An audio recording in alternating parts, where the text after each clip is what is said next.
Today I'm rebuilding the worst team in Madden 25, and that is going to be the New York Giants. I have exactly 4 years to bring a Super Bowl to this team. We're going to go ahead and send this first year, and this does not count because I didn't really rebuild the team. It's just whatever it was. And they actually went 8-9, so obviously they didn't make it in the playoffs with that, but that's not too terribly bad. I can build up on that definitely. Daniel Jones didn't even have a 3,000 yards, though 20 touchdowns and 13 interceptions. So yeah, we probably need to get him out of here as soon as possible. Devin Singletary did have 1,000 yards rushing. We could use him, while Allen Robinson had 747, and Malik Neighbors was actually third. Now here's the fun part where I take full control of this team. And if we look at our offensive roster, we have a lot to build up. The only thing good in our offensive line is our left tackle. We need a new tight end. We probably need a new wide receiver too. Definitely need another quarterback. That's my very first thing. We're getting rid of Daniel Jones. Our defense does have some solid pieces with Dexter Lawrence, Brian Burns, and Nubbin, but we have to build this up as well, especially with his left end and right end situation. We got to sign some of our players that are going to be in free agency. Obviously, we're going to pick up Thibodeau's 5th-year option. I guess we'll pick up Evan Neal's 5th-year option as well. Maybe he'll get a little bit better. Isaiah Simmons' interest is pretty high, so we'll just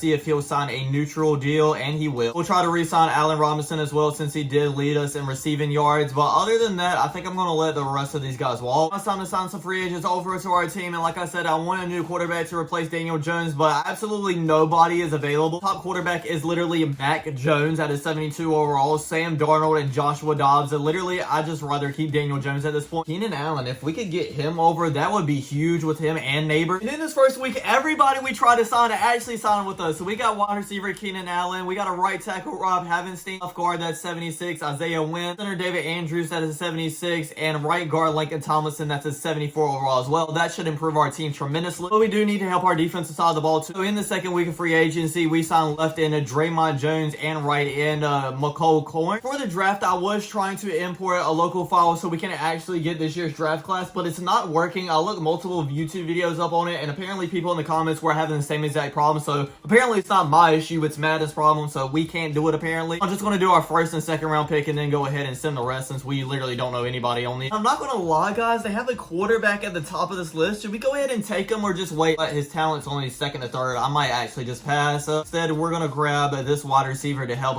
Daniel Jones or whatever our quarterback is later over. Jermaine Bridges is a B pick. Then with our second round pick, let's go ahead and shore up the secondary a little bit with this cornerback, John McCain, and this one's actually B+. Okay, I'm going to go ahead and send the rest of the draft because, like I said, we don't know anybody in here. Now we have an 81 overall team, obviously. We still need a quarterback, like I said. We have a new wide receiver one in Keenan Allen, and this offensive line is actually kind of decent now. Defense also looks a lot better now that we have our new left end and right end. The team looks better, so I am expecting them to do better, and heck, if they do better, they might actually be in the playoffs on this first ever year of rebuild. And we actually went 11-6 and are in the playoffs. I thought we would have had a good team, but I didn't know I had to rebuild them that way. Wait, did Daniel Jones actually do good? Okay, never mind, he didn't. He only had 3,000 yards, 18 touchdowns, and 7 interceptions. The Singletary showed up once again with over 1,000 yards. Keenan Allen had over 1,000 too, while Malik Neighbors only had 500. You gotta step up, bro. And at halftime, we're actually winning a 21-14. I swear, if Daniel Jones actually wins a playoff game. Buccaneers score first in the second half, tied 21-21 now, but we score right back 28-21. Score again, up by 10 points now, and then again up by 13, and we end up beating the Buccaneers 34-21. We're in the second round of the playoffs versus the LA Rams, and at halftime, we are up a 6-3. We go down, score a touchdown right before the fourth quarter, so we are up big now, but the Rams do score a field goal. They're only up by 7 with 2 minutes left. We have the ball driving down and get another score. We're up by 14, and we are going to the NFC Championship game. Oh my God. We are literally 1 win away from seeing Daniel Jones and the New York Giants in the Super Bowl, and in this big NFC Championship game, we have to face the Philadelphia Eagles. At halftime, we are tied at 7-7, but we go down and score a field goal, but then the Eagles score right back, and then they go down and score again. It's not looking very good for us. We do get a touchdown, but the game ends there. We end up losing by 3 points at 21-18. Time to go back and re-sign some players again. I'm going to set the Dante Banks a 5th-year option. Obviously, we don't have any more. We are negative $14.9 million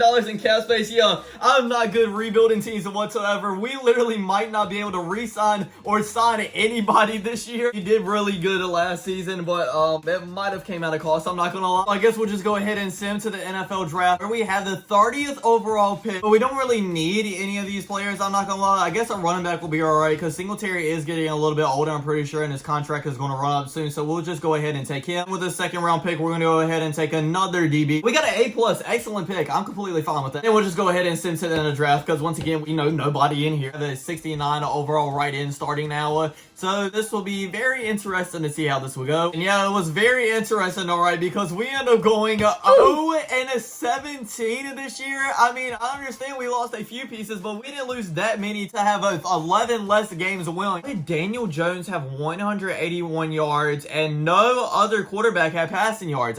Wait, what happened? Devin Singletary had 904 yards and Keenan Allen had 696. You know what? Let's just scrap this last year. Let's pretend it didn't happen and start all the way back up, because we have $118 million in salary cap this year. So we can actually do some work on this roster once again. We have a lot of good players going to free agent, including Malik Neighbors. We can go in and step this 5th-year option. Kayvon Thibodeau kind of wants to come back to this team, so we're just going to make him a neutral off. I would like to have Evan Neal back, but I don't want to overpay him. We're just going to do a player-friendly deal. It's the exact offer he wants. He's coming back as well. And honestly, Bobby Okereke is probably the only other player I really want back on this team. Daniel Jones is a free agent now, and we're not re-signing him, so we have to get a quarterback in free agency this year. Now it's time to get to my favorite part, and that is signing free agents to this team. Signed Rashad Bateman, 83 overall, 80 overall, Micah Dan. Left guard, Jonah Jackson at a 79. A right guard, John Runyon at a 77. Left end, Dramont Jones at a 73. And strong safety, Chuck Clark at a 70 overall as well. I know what you're probably asking. You said you needed a quarterback, and we still do, but I'm going to do that through trade because it still wasn't any quarterbacks really that good. That quarterback ended up being at 84 overall, Justin Fields, for his first and second round pick. I know I might have overpaid a little bit. Now our team is at 82 overall with an 84 overall offense and an 81 defense. We have a Justin Fields at quarterback with a decent running back that is 75 overall. We got Rashad Bateman and Malik Neighbors. And our offensive line is decent, not the best though. Defense looks a lot better. It's not a one key piece. I can say we need really big help on there, except for maybe our strong safety and our second middle linebacker. But I'm completely fine with this team. Hopefully we'll get a better record than we did last year. And this season we went 5-12, so 5 games better than last year. That's a big step, not as big of a step as I would like to see. Luckily we'll actually have money next year, so we can improve our team instead of the second year where we went 0 and whatever. Justin Fields didn't even have 3,000 passing yards, 23 touchdowns to 9 interceptions. Tracy had 889 yards rushing, while Malik Neighbors had 896, and Rashad Bateman had 746. Why am I paying you all this money for? Just like that, we only have one more season to rebuild this team, but luckily we have $123 million in cap space. Re-signed Dexter Lawrence, a big man, big money here. We can resign this dude because he's a high overall. King bring back Banks once again as well because it looks like he wants to be here. And other than that, I'm going to let everybody else just slide. He signed a Christian McCaffrey, which is 87 overall now because he's getting a little bit over, but that is obviously a huge pick. Cornerback Nate Wiggins at 83 overall. Strong safety Jamal Adams, who is a 79. A middle linebacker Peyton Wilson is 78. Left end Montez Sweat, that's a 75. And middle linebacker Isaiah Simmons, that's a 75 as well. Also traded a first, second, and third round pick for 82 left end Luke Van Ness, and then a Tevin Jenkins as well, who is the right guard. We're going to go ahead and send through the draft because obviously I don't have a first, second, or third round pick, and I don't know anybody in there once again. So this team is now at 85 overall with an 85 offense and an 87 defense. We actually have a good defense for the first time in this video. Offensive lineups looks pretty good except for our right tackle Evan Neal. He just didn't work out at all in this video, and our center as well. And our defense actually looks very solid. So this team, it looks like, and should be ready to at least make the playoffs in this final year of this challenge. We actually went 9-8, so not a bad record for, especially for us, only winning 5 games last year, but we didn't make the playoffs with them. Justin Fields had 3,000 passing yards. Yeah, maybe I should have went with a different quarterback, I'm not gonna lie. 24 touchdowns to 7 interceptions. McCaffrey had 1,300 yards in receiving. Nobody had over 1,000. This was a very interesting video. The first year we got all the way to the NFC Championship game and almost won it. We went and won 0 games the next and started building it up, but we just basically run out of time. Thanks for watching, everybody. I hope you enjoyed. Don't forget to like, comment, subscribe, and I'll check you guys out next time. Peace.